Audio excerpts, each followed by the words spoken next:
अनुराग डांडा, अब आप ये नहीं कह सकते, मुझे पता है आप अपना सिर हिला रहे थे, ये नहीं कह सकते कि जज साहब ने सारी बातों में आपका फेवर किया है।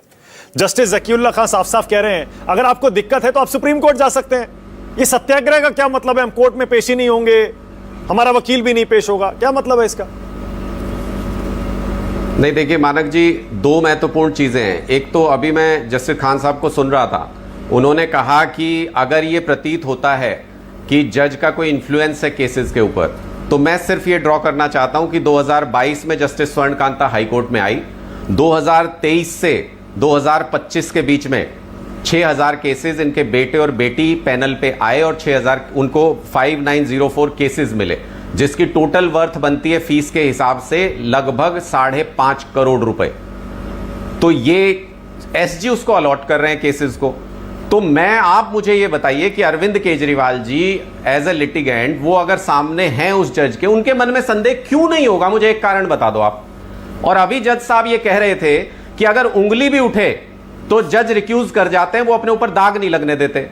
मैं भी यही पूछना चाहता हूं कि जस्टिस स्वर्ण कांता जी के करियर को भी ये कंट्रोवर्सी प्रभावित करती है, किसी भी जज के करियर को करती है, तो ऐसा क्या दबाव है कि इस सब के बावजूद क्या उनको सुप्रीम कोर्ट नहीं जाना? क्या उनको अपने करियर की चिंता नहीं? अपना करियर दांव पे क्यों लगा रही हैं? एक ही केस क्यों सुनना है उनको कि मैं ही ये केस सुनूंगी, मैं ही इस पे फैसला दूंगी? ऐसी क्या जिद है? अभी तो जस्टिस खान साहब ने बताया लाखों केसेस पड़े हैं हाई कोर्ट में, और ऐसा भी नहीं कि वो रिक्यूज ना करती हो किसी केस से। अभी कुछ दिन पहले उन्होंने एक केस से रिक्यूज किया था। तो ये सारी चीजें जो है ये समझ से परे हैं। मैं दो एग्जांपल देके, छोटे छोटे एक एक लाइन के, देखिए जस्टिस सुजॉय पॉल जी एमपी कोर्ट में थे, एमपी हाई कोर्ट में, उन्होंने ट्रांसफर मांग लिया। किस लिए? क्योंकि उनका बेटा सेम हाई कोर्ट में प्रैक्टिस कर रहा था। मतलब ये तो इससे बहुत हल्का केस है जो हम कह रहे हैं। डायरेक्टली एसजी अपीयर हो रहा है हमारे केस में, तो वहां सिर्फ प्रैक्टिस कर रहा था सेम हाई कोर्ट में, उन्होंने कहा मेरे को ट्रांसफर कर दो, यहां से इंफ्लुएंस हो सकता है। जस्टिस अतुल श्रीधरन जी ने ट्रांसफर मांग लिया, किस ग्राउंड पे? कि उनकी बेटी उस राज्य की अदालतों में, उस स्टेट की अदालतों में प्रैक्टिस शुरू करने वाली थी।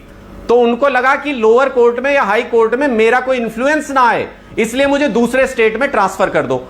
ये बहुत हल्का ग्राउंड है उसके कंपैरिजन में जो हम कह रहे हैं। और दोनों एलिगेशन से मानक जी किसी भी एलिगेशन को ना नहीं किया जस्टिस स्वर्ण कांता जी ने। उन्होंने पूरा 1 घंटे की अपना ऑर्डर सुनाया, उन्होंने दोनों एलिगेशन से ना नहीं किया। उन्होंने मना नहीं किया कि वो आरएसएस के अधिवक्ता परिषद के प्रोग्राम्स में रेगुलर नहीं जाती हैं। उन्होंने ये भी मना नहीं किया कि उनके बच्चे सेंट्रल गवर्नमेंट के पैनल पर हैं। अगर ये दोनों बातें हैं, अगर इतने केसेस अलॉट हो रहे हैं, और अभी जस्टिस खान साहब कह रहे थे कि कुछ ही लोगों को केसेस मिलते हैं, ये भी क्लियर कर दूं, 700 लोगों के पैनल में से टॉप 10 में आता है जस्टिस स्वर्ण कांता जी का बेटा। टॉप 10 में उनको इतने केसेस दिए जाते हैं। क्या ये पहली नजर में फेवर नहीं लग रहा है? क्या इतने कम एक्सपीरियंस में, 3-3, 4-4 साल के एक्सपीरियंस में? आपने अपनी बात कही, आपने जस्टिस स्वर्ण कांता शर्मा के लिए तमाम सवाल खड़े किए, लेकिन अनुराग, आप सीधे सीधे जस्टिस स्वर्ण कांता शर्मा के रिक्यूज ना करने के फैसले के खिलाफ सुप्रीम कोर्ट भी तो जा सकते हैं। कुछ नहीं करना आपको, सीधा सुप्रीम कोर्ट जाके एक पिटीशन डालनी है, कोर्ट दूध का दूध पानी का पानी कर देगा। और आपको जस्टिस स्वर्ण कांता शर्मा में विश्वास नहीं है ना? वहां सूर्यकांत जी में तो है और जो जज बैठे हैं उनमें तो है ना। मैं बता रहा हूं मानक, कौन मना कर रहा है कि सुप्रीम कोर्ट नहीं जा रहे? आज अरविंद केजरीवाल जी ने अपने वीडियो में खुद कहा कि मैं इसकी तैयारी कर रहा हूं सुप्रीम कोर्ट जाने की, और अगर सुप्रीम कोर्ट जाने से पहले, ये तो कल परसों में कोई हियरिंग होगी इनके कोर्ट में, तो क्या मतलब, मैं जानते हुए कि स्लेट पे क्या लिखा हुआ है, मुझे पता है कि मैं कन्विंस नहीं हो पा रहा हूं कि अनबायस तरीके से सुनवाई होनी है, और मैं सिर्फ अनबायस दिखने का, एक न्यूट्रल होने का दिखावा करने के लिए उस कोर्ट में जाऊं। गांधी जी के जो विचार हैं सत्याग्रह के, वो यहीं सामने आते हैं। गांधी जी ने क्या कहा था? पहले आप अथॉरिटी से लड़िए मत, पहले आप उनके सामने जाइए, उनको अपनी गलती बताइए।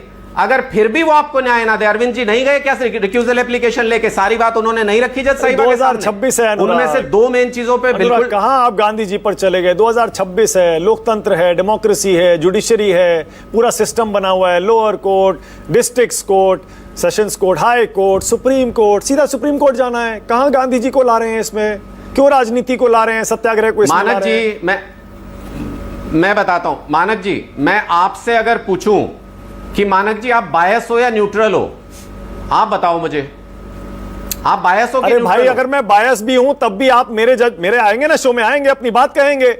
आपको अगर मेरा शो पसंद नहीं आएगा, एंकर का नहीं, मैं एटीट्यूड सिर्फ पसंद ये नहीं कह रहा आएगा, हूं। तो आप दोबारा चलिए ठीक है, अगर आप नहीं आना चाहते नहीं आएंगे फिर, लेकिन उसके बाद जो अगला कोर्स ऑफ एक्शन है वो तो आप लेंगे। मैं यही तो बात कह रहे हैं। पर ये पब्लिक का नहीं, मैं मंच यही है, तो कह रहा हूं, आप ये तो खुद ही कह पब्लिक रहे का हैं कि मंच नहीं है, आना ये चाहेंगे कानून तो से नहीं बंधा नहीं आएंगे। है। मैं कह रहा हूं कानून का एक सिस्टम भाई, होता है, आप सीधा सीधा आपको जाना है सुप्रीम कोर्ट।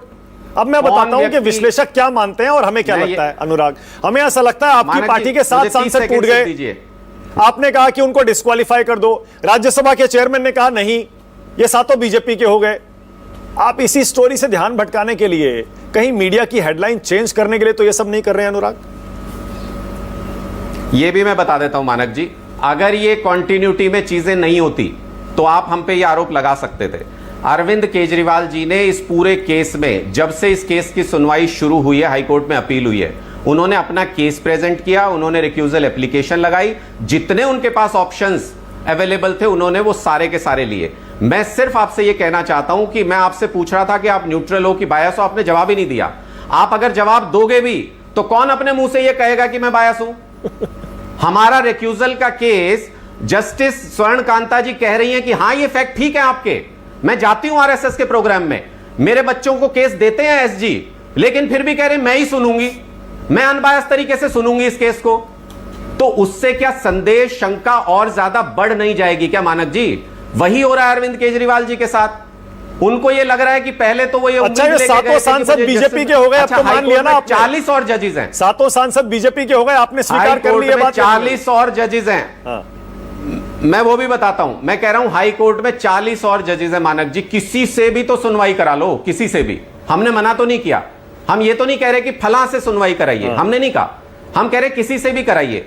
तो ऐसी क्या जिद है जस्टिस स्वर्ण कांता जी की कि मुझे ही सुनना है ये केस? यहां से और ज्यादा शंका पैदा होती है। आपने सातों सांसदों का सवाल मुझसे पूछा, बिल्कुल क्लियर है, ये अगेंस्ट द लॉ गए हैं। अभी जिसकी लाठी उसकी भैंस, भारतीय जनता पार्टी ऐसे चलाती है सरकार को, अभी उनकी दादागिरी चल रही है, बिना नियमों के सब कुछ करते हैं। अभी हमारी जो एप्लीकेशन गई है उस पर स्पीकर साहब ने संज्ञान नहीं लिया है, उसमें सारी लीगल पोजीशंस हमने मेंशन की हुई है।